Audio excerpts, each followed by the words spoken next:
What is going on, guys? Zero System here, and I am back again for another review. This time of the real grade Gundam MKII A.E.U.G.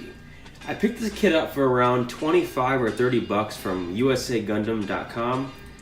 This is my first real grade Gundam, and it's everything I wanted in a Gunpla. It got me completely hooked on the hobby, and it also got me hooked on weathering. This is the first kit that I weathered, and it was just a pleasure to build. It's a pleasure to pose, and it's a really great kit overall. So the runners, it included a good amount of runners. I'm forgetting the exact amount just because I built it so long ago, but there's 3 kinds of gray in there, including the frame gray. There's a yellow, a red, a blue, and a clear. It's got the real grade frame, obviously, so underneath all that armor is a fully posable frame. It's also got a really large sticker sheet. I went ahead and applied all of those. They add a ton of detail and character to the kit that I definitely recommend doing. It's definitely worth the time. So it's one really cool thing about this kit is that everything fits on there. Like right now I have all the accessories, besides these 2 of course, on there. This is the Vulcan cannon. It straps right to the head there. It does kind of limit the side-to-side head motion, so I have it off right now. And there are 2 of these magazines. I misplaced one, but they usually just kind of hook on the side skirt up there. Like I was saying though, everything fits on the kit. So you got the beam swords up here. The shield attaches right to the arm. He's not holding it, so his hands are free. And then the bazooka kind of fits in there. It's a little crooked. The bazooka fits in there as a clip, where it can just kind of clip right in. So because everything can kind of be on there at once, it gives it like a really menacing, overpowered look, which I really like. So the posability for this kit, I'm not gonna be posing it in this video just because I like the pose it's in right now a lot. Sorry, it's kind of selfish, but you can see people posing it in plenty of other review videos. This kit is highly posable for a real grade. The only problem it has is the shoulders tend to be a little loose and fall off sometimes, like they're about to do right now. That's really the only problem it has though. Besides that, it's an extremely solid kit, and it's very easy to pose whether you have it up on a base or if you have it just standing like I do right now. The skirts also feel a little bit delicate sometimes, but I've had no problems with them. Extra parts, it comes with fully posable hands, the magazines for the bazooka, Vulcan cannon, the Camille Badan figure, and that is about it. It comes with a big variety of hands that I have in the box. So this is the first kit that I weathered.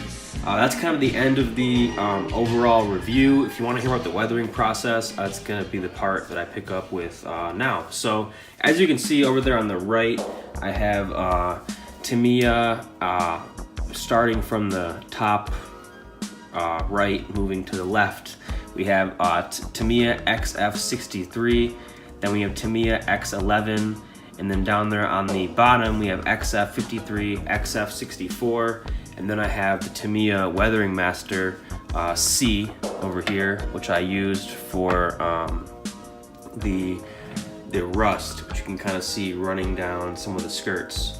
So the process that I did was, this is the first time I tried dry brushing a plastic model, and I watched a video, I'll link it in the description, and it kind of taught me everything I needed to know to become kind of like a quote-unquote expert overnight to kind of weather this kit, at least to know enough to weather this kit.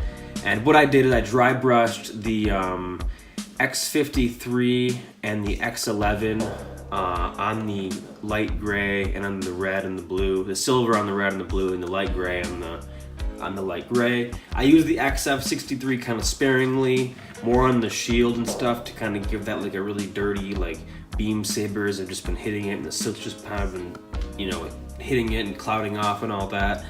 And then after the dry brushing was all completed, I used a little bit of the XF64 over here kind of on the bottom, which you can barely even see, but I dry brushed the bottom half of the legs and the feet to kind of look like it's been kind of stomping around in the mud.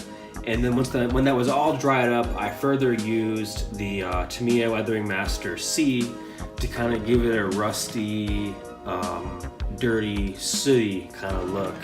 And I kind of brushed some silver on the gun too. A lot of that is more dry brushing though. And then for the Weathering Master C, I used a lot of the orange rust. Hit the legs, skirts. Kind of look like it's kind of been sitting out in the rain, kind of out in the battlefield for a while, especially out and back there. And I'm really happy with it. It looks really realistic. You can see better pictures of it on my Instagram, which I'll also link that in the description below, even though if you're here, you probably came from there. So that about wraps up this review and this kind of weathering explanation. Try to make this a quick video, tried to get all this info in here.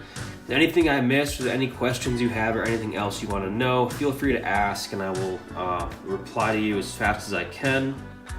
And oh yeah, one quick thing too is I did matte coat this kit before any of that weathering process. I should have explained that.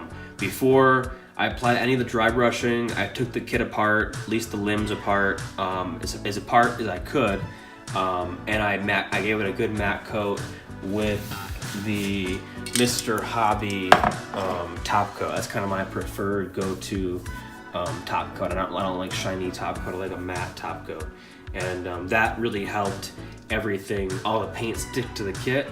And then further, once I was all done, I applied another thin coat of it on the kit to seal in the Weathering Master and to make sure nothing would scratch the paint and that it would all stay on. So that's another really important step. So yeah, with that about wraps up this review, and I will see you guys in the next video. Thanks so much for tuning in.